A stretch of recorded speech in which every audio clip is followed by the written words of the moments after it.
नाजरीन आदाब, real waves के खबरनामे में आपका इस्तकबाल है। आइए नजर डालते हैं अहम खबरों पर।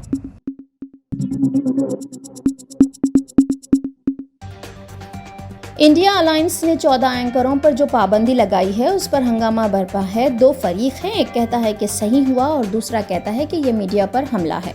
मेरा सवाल कुछ अलग है। हिंदुस्तान में दीगर इदारों और शोबों की तरह मीडिया पर भी ब्राह्मण जो सिर्फ 4.5% है उनका कब्जा है। जिस तरह यहूदी लॉबी का पूरी अमेरिका में कब्जा है, उसी तरह हिंदुस्तान में भी ब्राह्मणों की लॉबी का कब्जा है। आदाद व शुमार से पता चलता है कि हिंदुस्तान की कोई सियासी पार्टी हो, कोई भी शोबे हयात हो, कोई भी फैसला करने वाली एजेंसी हो, इसमें ब्राह्मण ही ऊंचे ओहदों पर नजर आते हैं। अगर इस तनाज़ुर में इस क़ज़िये पर गौर करेंगे तो पता चलेगा कि ब्राह्मण ने ही ब्राह्मण के प्रोग्रामों में न जाने का फैसला लिया है। इसकी वजह क्या है?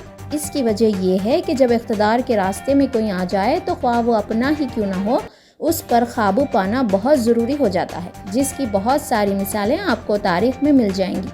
तो क्या इन चंद एंकरों के बाइकआउट से हमारे मुल्क का जहरीला मौसम बदलने लगेगा? मेरे ख्याल से तो नहीं। इस मसले का दरीपा हल सिर्फ ये है कि मीडिया में जब तक पिछड़ी ज़ात के लोगों और अक़लियतों के अफराद अपना पैर नहीं जमाएंगे, उस वक्त तक ये सिलसिला चलता रहेगा। हिंदुस्तान में मसला सिर्फ मुसलमानों का नहीं है। मुसलमानों से ज़्यादा संगीन मसला नीची ज़ात वालों का है। उनके मसाइल, उन पर जुल्म व सितम, समाज के अंदर उनके साथ बरकरार भेदभाव और फिर हुकूमत के अंदर उनकी नाम की हिस्सेदारी, हुकूमत के शोबों में उनके अफराद को जगह ना देने की साजिश, रिजर्वेशन के बावजूद नौकरियों में उनके साथ नाइंसाफ़ी, ये सब उस वक्त तक दूर नहीं हो सकता जब तक मीडिया में उनकी ज़ात के लोग एक बड़ी तादाद में अपना वजूद तस्लीम ना करा लें। ये बात उनके दानिश्वर हर प्लेटफॉर्म पर करते रहते हैं। जहाँ तक मुसलमानों की बात है तो 14 करोड़ होने के बावजूद उनके पास 14 जर्नलिस्ट भी नेशनल पैमाने के नहीं हैं जो मीडिया में अपना मुकाम रखते हों। उर्दू के अखबारात कोई ख़रीदने वाला नहीं, अंग्रेज़ी और हिंदी सहाफ़त में कोई वजूद नहीं। मुसलमानों का अपना चैनल हो, उस पर भी खूब बात की जाती है। चलिए हम मान लेते हैं कि चैनल बाज़ असबाब की बिना पर खोलना और चलाना मुमकिन नहीं, तो क्या सहाफ़त में अपने बच्चों को भेजने की बाकायदा कोशिश करना, उसके लिए उनकी तैयारी कराना, उसके लिए कोचिंग सेंटर्स का इंतज़ाम और उसके लिए बाकायदा एक मुहिम चलाना, क्या इससे भी दूसरी कौमें हमें रोकती है? कुछ लोगों को ये बात बुरी लगेगी। जब से टेलीविज़न का दौर आया है, हम लोग तो 50 साल तक इसमें उलझे रहे कि फ़ोटो और वीडियो जायज़ है या नहीं। जिस कौम में इस पर बहस हो कि टेलीविज़न देखना और इसमें काम करना जायज़ है या नहीं, इस कौम से कैसे ये उम्मीद की जा सकती है कि इसके नौजवान टेलीविज़न के स्क्रीन पर नज़र आएँ? अब जबकि वक्त हाथ से निकल चुका है, हमारी कौम की तबाही और हमारे मुल्क को बर्बाद करने में टेलीविज़न ने एक तूफ़ान बर्पा कर रखा है, तो अब हमें समझ में आने लगा है कि मीडिया की अहमियत क्या है। इसकी अहमियत जब हमें 50 साल पहले समझनी थी, उस वक्त हम उसके जवाज़ व अदम जवाज़ की बहस में उलझे हुए थे। इसी को कहते हैं लम्हों ने ख़ता की थी, सदियों ने सदा पाई। ख़ास बात यह है कि मीडिया की अहमियत, मीडिया में अपने नौजवानों को तैयार करने की ज़रूरत से हमारी कौम अभी भी नाशना मालूम होती है। 14 एंकरों के बाइकआउट पर खुश होने के बजाय हमें तवील म्याद हल करने की तरफ अपनी वजह मरकूज़ करने की अशद ज़रूरत है। मजलिस इस्लाह कौम व मिल्लत के जनरल सेक्रेटरी मोहम्मद सलाउद्दीन परवेज़ और जॉइंट सेक्रेटरी मुज़म्मिल हुसैन ने कहा कि 17 सितंबर यौम इत्तेहाद है, ना कि यौम निजात। सन 1948 में रियासत हैदराबाद का हुकूमत हिंद में इंज़माम अमल में आया था, जिसके बाद पंडित जवाहरलाल नेहरू और सरदार वल्लभ भाई पटेल की ख्वाहिश पर रियासत के हुक्मरान मीर उस्मान अली ख़ान को राज प्रमुख गवर्नर के ओहदे पर फायज किया गया और इस ओहदे पर आप 26 जनवरी 1950 तक फायज रहे। नवाब मीर उस्मान अली ख़ान के दौरे हुक्मरानी में कई फलाह व बहबूद के काम अंजाम दिए गए, जिससे तमाम रियाया बिला मजहब व तफर्रुक़ मुस्तफ़िद हुए। निज़ाम दौरे हुकूमत में किशन प्रसाद हैदराबाद दक्कन के 10वें वज़ीर-ए-आज़म थे और फाइनेंस मिनिस्टर के ओहदे पर फायज थे। इससे ये ज़ाहिर होता है कि 224 साला दौरे हुक्मरानी में फ़िरक़ा परस्ती का दूर दूर तक कोई वजूद नहीं था और ये कहना बेजा न होगा कि निज़ाम दौरे हुकूमत में 32,000 मनादिर को माली इमदाद और जागीर अदा की गई। जिसमें यादगिरी गुट्टा मंदिर, तिरुपति मंदिर, सीताराम मंदिर शामिल है। आज तेलंगाना रियासत अमन व खुशहाली के ज़ीने तय कर रही है। हिंदू, मुस्लिम, सिख, ईसाई के अलावा दीगर मज़ाहब के बसने वाले बेहद खुश हैं और इस बात का सबूत है कि रियासत तेलंगाना मुआशी तौर पर मुस्तहकम रियासत बन चुकी है। कुछ मुनाफिरत फैलाने की कोशिशें की जा रही है, मगर तेलंगाना की आवाम अब तालीमी तौर पर ख्वानदा हैं और वो अच्छे और बुरे को जान चुके हैं। ऐसे अफराद को भी जान चुके हैं जो फ़िरका परस्ती फैलाने की कोशिश कर रहे हैं, मगर तेलंगाना की आवाम इन फ़िरका परस्तों को जवाब दे रही है कि हमारे इस तेलंगाना को तरक्की याफ्ता बनाने के लिए एक दूसरे का हाथ थाम कर ही हम आगे बढ़ सकते हैं और यहाँ की आवाम इन फ़िरका परस्ती और मुनाफरत फैलाने वालों को जवाब दे रही है। हाल ही में कर्नाटक के इंतखाबात में फ़िरका परस्त सियासत को जो नाकामी मिली है वो बौखलाहट का शिकार हैं और हमारे प्यारे तेलंगाना में 17 सितंबर को माहौल ख़राब करने की कोशिश कर रहे हैं। तेलंगाना जो कि अमन का शहर है, यहाँ पर भी आवाम के दिलों में जहर घोलने की कोशिश की जा रही है। तेलंगाना की आवाम मोहब्बत और भाईचारगी से रहती है। अब हम मरकज़ी हुकूमत से मुतालबा करते हैं कि नवाब मीर उस्मान अली खान ज़िंदगी भर अपनी रियाया के लिए खिदमत अंजाम दिए। उनके दौरे हुकूमत में कई आपाशी प्रोजेक्ट्स, हॉस्पिटल्स, यूनिवर्सिटी, ज़राअत के शोबे के अलावा कई फलाह व बहबूद के काम अंजाम दिए गए, जिससे आज भी आवाम को फ़ायदा पहुंच रहा है। निज़ाम दौरे हुकूमत में वज़ीर आज़म और वज़ीर फ़ाइनेंस हिंदू भाई थे। अब हम फ़िरका परस्तों से ये सवाल करते हैं कि नवाब मीर उस्मान अली खान फ़िरका परस्त नहीं थे। अगर वो फ़िरका परस्त होते तो सरदार वल्लभ भाई पटेल जैसे ख़ुदावर लीडर आपको इस रियासत का राज प्रमुख के ओहदे पर फायज नहीं करते, जो कि एक दस्तूरी ओहदा था। और आज ये फ़िरका परस्त ताकतें न सिर्फ सरदार वल्लभ भाई पटेल की तज़लील कर रहे हैं, बल्कि इस मुल्क के दस्तूर से भी खिलवाड़ कर रहे हैं। हम मुतालबा करते हैं कि इस अजीम हुक्मरान को भारत रत्न से नवाजा जाए और हम नवाब मीर उस्मान अली खान बहादुर को उनके वसी खदमात के लिए खराज अक़ीदत पेश करते हैं।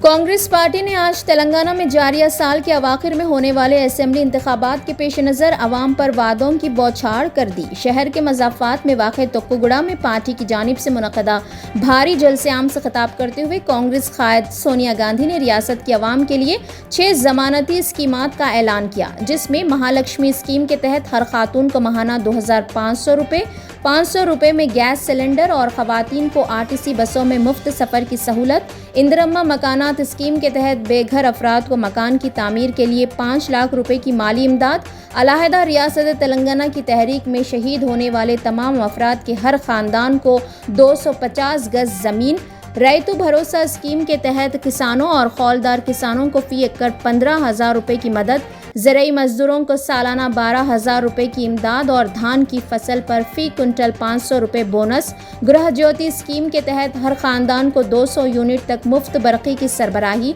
नौजवानों की तरक्की की स्कीम के नाम पर तलबा को 5 लाख रुपये के तालीम अखराजात के लिए भरोसा कार्ड और हर मंडल में तेलंगाना इंटरनेशनल स्कूल का क़याम, बाफिंदों को हर माह 4,000 रुपये वजीफ़ा और आरोग्य श्री स्कीम के तहत हर ख़ानदान को 10 लाख रुपये का बीमा करवाने का वादा किया है। सोनिया गांधी ने अपने खिताब में कहा कि 17 सितंबर का दिन तेलंगाना के लिए खुशी का दिन है, क्योंकि इस दिन निज़ाम दौरे हुकूमत से तेलंगाना के अवाम को आज़ादी मिली थी। इतने पुरमसरत दिन के मौके पर वो रियासत की आवाम के लिए 6 ज़मानतों का ऐलान करते हैं, खुशी महसूस कर रही है। उन्होंने कहा कि इनका ख्वाब है कि कांग्रेस पार्टी तेलंगाना में इक़्तिदार पर आए। उन्होंने रियासत की आवाम से ख्वाहिश की कि वो उनके ख्वाब को पूरा करें। इस मौके पर सोनिया गांधी ने बोयिनपल्ली में Rajiv Gandhi knowledge training centre के कामों का भी संगे बुनियाद रखा। कांग्रेस के लीडर राहुल गांधी ने आज हैदराबाद के मज़ाफ़ात में वाक़े तोक्कुगुड़ा में पार्टी के जलसे आम से खिताब किया। उन्होंने अपने खिताब में बीजेपी और टीआरएस पर जमकर तनकीद की। राहुल गांधी ने कहा कि जब कभी बीजेपी को ज़रूरत पड़ी, टीआरएस ने उसका साथ दिया। किसान बिल का मामला हो या फिर नायब सदर जमहूरिया हिंद का इंतखाब, टीआरएस ने हमेशा बीजेपी की मदद की है। हैदराबाद के सिकंदराबाद रेलवे स्टेशन पर वाक़े मशहूर अल्फ़ा होटल को ग्रेटर हैदराबाद म्युनिसिपल कॉरपोरेशन के अमले ने मोहर बंद कर दिया है। 2 दिन क़ब्ल रात का बचा हुआ खाना सरबराह करने की एक शख्स ने शिकायत की थी। सोशल मीडिया पर इस सिलसिले में एक शख्स की जानिब से जारी करदा वीडियो में कहा गया कि वो आज सुबह सिकंदराबाद रेलवे स्टेशन के करीब वाक़ अल्फा होटल में 5 दोस्तों के साथ खाना खाने के लिए गए हुए थे। उन्होंने खीमा और रोटी का ऑर्डर दिया, खाना लाया गया। जैसे ही उन्होंने एक निवाला मुंह में डाला, उन्हें ख़ै हो गई। खीमे में से बू आ रही थी। इस शख्स ने अपने साथियों को खाने से रोक दिया और मुतालिका पुलिस से शिकायत की। असिस्टेंट कंज्यूमर फोरम के जिम्मेदारों ने बताया कि जमालुद्दीन नामी शख्स अपने दोस्तों के साथ होटल खाना खाने के लिए आए हुए थे। उन्हें जो खीमा सरबराह किया गया वो कल का बचा हुआ था, जिसमें से बू आ रही थी। उन्होंने मुतालिका हुक्काम से कार्रवाई की शिकायत की, जिस पर GHMC के फूड इंस्पेक्टर ने होटल के नमूने हासिल करते हुए उसे नाचारम के लैब को जांच के लिए भेज दिया और होटल को मोहरबंद कर दिया। मंदिर के अहाते में नमाज की अदायगी पर पुलिस ने खातून और उसकी बेटी को हिरासत में ले लिया। यह वाक़या रियासत उत्तर प्रदेश के ज़िले बरेली के केसरपुर के शिव मंदिर में पेश आया। लोगों ने इस मंजर को अपने फ़ोन के कैमरों में कलमबंद करके DGP और चीफ मिनिस्टर उत्तर प्रदेश योगी आदित्यनाथ को पोस्ट करके एहतजाज दर्ज करवाया। पुलिस ने मज़ार शरीफ में रहने वाले और नमाज पढ़ने वाली माँ बेटी को हिरासत में ले लिया है, क्योंकि इल्ज़ाम है कि मज़ार वाले ने उन्हें नमाज पढ़ने का मशवरा दिया था। गांव के सरबराह की शिकायत पर पुलिस ने तीनों के खिलाफ मजहबी जुनून फैलाने का मुकदमा दर्ज किया है। केसरपुर गांव की मखलूत आबादी है। मजहबी जुनूनियत की वजह से यहाँ दोनों फरीकों के दरमियान कई बार लड़ाइयाँ भी हो चुकी हैं। पुलिस के मुताबिक गांव में एक कदीम शिव मंदिर है। हफ्ते के रोज बहुत से लोग मंदिर के अहाते में बैठे हुए थे कि इसी दौरान केसरपुर गांव के जाकिर हुसैन की बीवी सबीना और उनकी बेटी मंदिर के अहाते में पहुंच गई। उन्होंने वहां नमाज पढ़ना शुरू कर दिया। इस पर लोगों ने एहतजाज किया और उन्हें निकालने की कोशिश की, लेकिन माँ बेटी नमाज पढ़ने पर बजिद रहे। लोगों ने उनकी नमाज पढ़ते हुए वीडियो बनाई, जिसके बाद ये वीडियो सोशल मीडिया पर वायरल हो गया। वीडियो देखने के बाद मुश्तइल हिंदू तंजीमों ने चीफ मिनिस्टर और DGP को ट्वीट करके उनके खिलाफ कार्रवाई का मुतालबा किया। Inspector Rajesh Kumar Mishra police team के साथ मौके पर पहुंच गए। उन्होंने नवाही गांव सेदुपुर के मज़ार के रिहायशी चमन शाह और केसरपुर गांव के जाकिर हुसैन की बीवी सबीना और उनकी बेटी को हिरासत में ले लिया।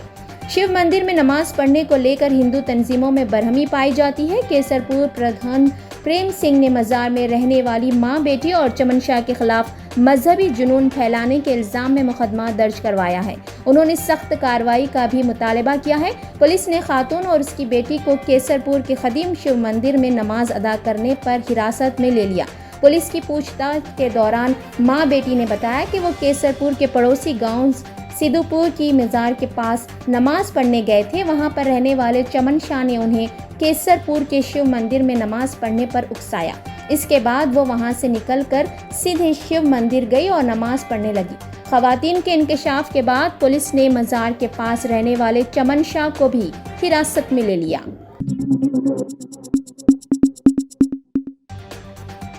माहिरीन का कहना है कि सऊदी अरब की हिमायत से बनाए जाने वाला इंडिया मशरिक वस्ता यूरोप इकोनॉमिक कॉरिडोर नई दिल्ली के लिए बतौर एक गेम चैलेंज साबित हो सकता है, जिसके जरिए आलमी मंडियों तक बेमिसाल रसाई मुमकिन होगी। ज़राए के मुताबिक गुज़िश्ता हफ्ते IMEC के मुआहदे पर सऊदी अरब, अमेरिका, यूरोप, इंडिया, मुत्तहदा अरब इमारात, फ्रांस, जर्मनी और इटाली ने दस्तखत किए थे। इसका ऐलान वली अहद शहजादा मोहम्मद बिन सलमान ने नई दिल्ली में G20 सरबराही इजलास के मौके पर किया था।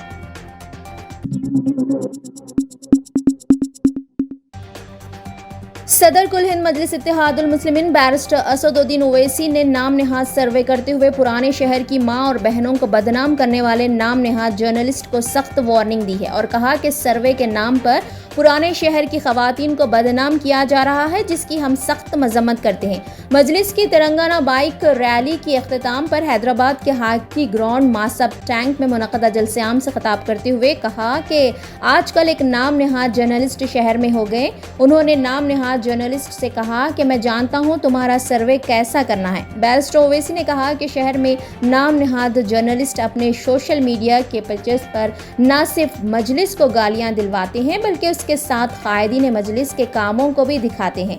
मजलिस की तारीफ किए बगैर उनका पेट नहीं पलता, क्योंकि बाज लोग चंदाखोर हैं। चंदाखोरी के जरिए पुराने शहर के माँ बहनों को भी बदनाम करने की कोशिश की जा रही है। मजलिस को गाली दिखाना, तारीफ क्यों दिखा रहा तू? तुम तारीफ इसलिए दिखा रहे कि तुम्हारा पेट नहीं पलता बगैर तारीफ दिखाए। ये पूरे के पूरे चंदाखोर हैं, ये चंदा लेकर धोखा देते हैं। और मैं इन चंदा लेने वालों से इतना कहूंगा कि लो तुम्हारा पेट पल रहा है पालो, मगर खबरदार अगर तुम पुराने शहर की खवातीन को बदनाम करोगे, तुम अगर हमारी मां और बहनों को बदनाम करोगे तुम्हारे नाम निहाद सर्वों की बुनियाद पर, तो तुम्हारा सर्वे होगा इंशाअल्लाह, याद रखो।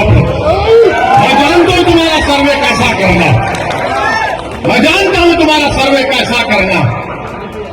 अरे तुम अपना पेट पालने के लिए हमारी पुराने शहर की मां और बहनों को बदनाम करते हो, शर्म आनी चाहिए तुम लोगों को। अरे मंजलिस को बदनाम करो, लिखो मंजलिस के खिलाफ, मगर खबरदार हमारे मां और बहनों के घरों पर नहीं जाना, चाहे हमारी बहन हिंदू हो या मुसलमान हो या दलित हो। तुम अपनी पेट को पालने के लिए हमारी खवातीन को बदनाम करते हो। अफसोसनाक बात, इतनी ज्यादा बेशर्मी हो गई इन लोगों को, ये इस हद तक पहुंच चुके। बहरहाल मेरे अजीज दोस्तों और बुजुर्गों, वज़ीर-ए-आज़म नरेंद्र मोदी ने आज फिर एक मरतबा तेलंगाना को नामुनासिब अंदाज में तश्कील देने का इल्ज़ाम लगाया है। पार्लियामेंट के खुसूसी इजलास से खिताब करते हुए वज़ीर-ए-आज़म नरेंद्र मोदी ने कहा कि इस पुरानी पार्लियामेंट में कुछ कड़वी यादें भी वाबस्ता है। तेलंगाना की तश्कील के बाद मुनक़सिम आंध्र प्रदेश और नई रियासत तेलंगाना दोनों ने भी जश्न नहीं मनाया। वज़ीर-ए-आज़म नरेंद्र मोदी ने पीर को पुरानी पार्लियामेंट में नई रियासतों की तश्कील के बारे में बात करते हुए कहा कि तेलंगाना की रियासत के हक़ को छीनने की बहुत कोशिशें की गई, बहुत खून बहाया गया और तेलंगाना बनने के बाद ना तो तेलंगाना ने जश्न मनाया और ना ही आंध्र प्रदेश ने जश्न मनाया। नफरत के बीज बोए गए। 5 साल हमारी सेवा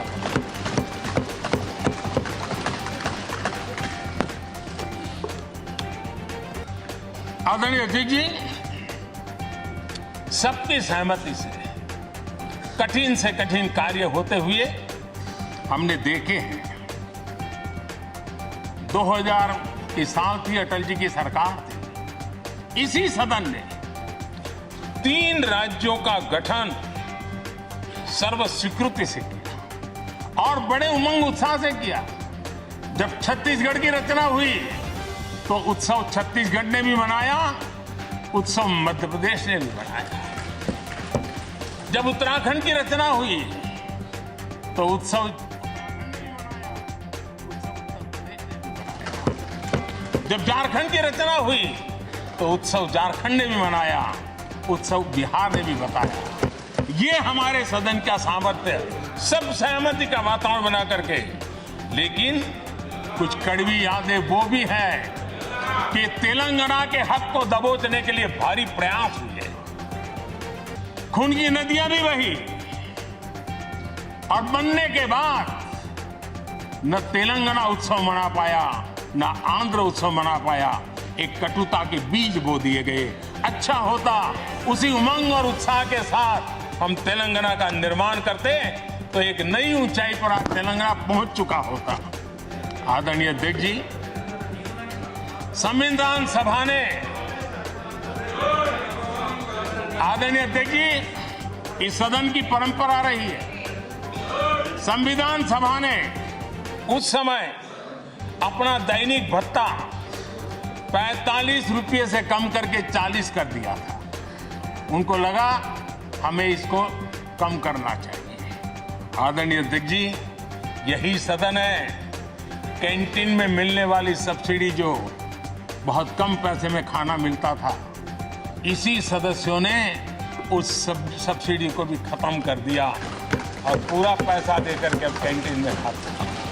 आदरणीय अध्यक्ष जी, कोरोना काल में जब जरूरत पड़ी तो यही सांसद जिन्होंने एमपी लेड फंड को छोड़ दिया और देश को इस संकट की घड़ी में मदद करने के लिए आगे आए। इतना ही नहीं, कोरोना काल में इसी सदन के सांसदों ने अपने तनख्वाह में 30%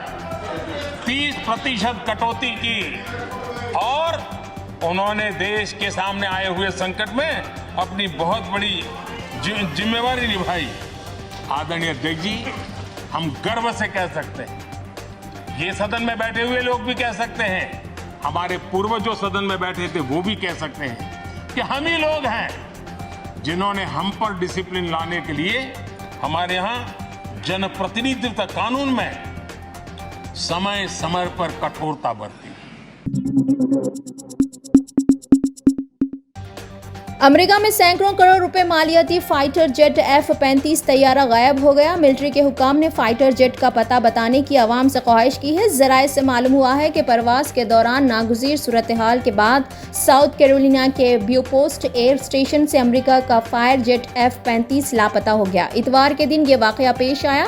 इसकी कीमत सैकड़ों करोड़ रुपए बताई गई है। इस कीमती जहाज के गायब हो जाने से हुक्काम तशवीश में है। ओहदेदारों के मुताबिक फेडरल एविएशन रेगुलेटरी के साथ मिलकर इस जेट की तलाश का काम जारी है। गायब होने वाले जहाज से मुतालिक अवाम से ताउन की ख्वाहिश की गई है और किसी भी तरह की इत्तलात होने पर मुत्तला करने की हिदायत दी गई है, जिस पर अवाम में तशवीश की लहर पाई जाती है और तनकीदें भी की जा रही है। अवाम का कहना है कि ट्रेनिंग के आलात कहाँ गए।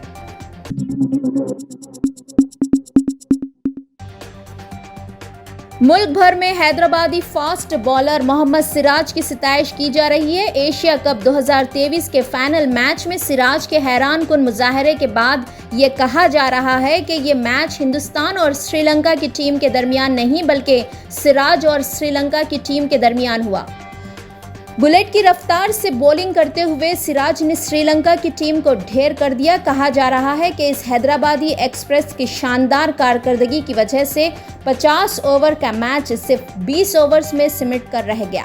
सिराज की सनसनीखेज बॉलिंग के ताल्लुक से हर गोशे से सिताइश की जा रही है। सिराज ने एक ही ओवर में 4 विकेट्स लेते हुए पहले हिंदुस्तानी बॉलर के तौर पर भी तारीख रकम की है। वाज़िह है कि मोहम्मद सिराज को उनके साथी खिलाड़ी प्यार से मियां भाई कहते हैं।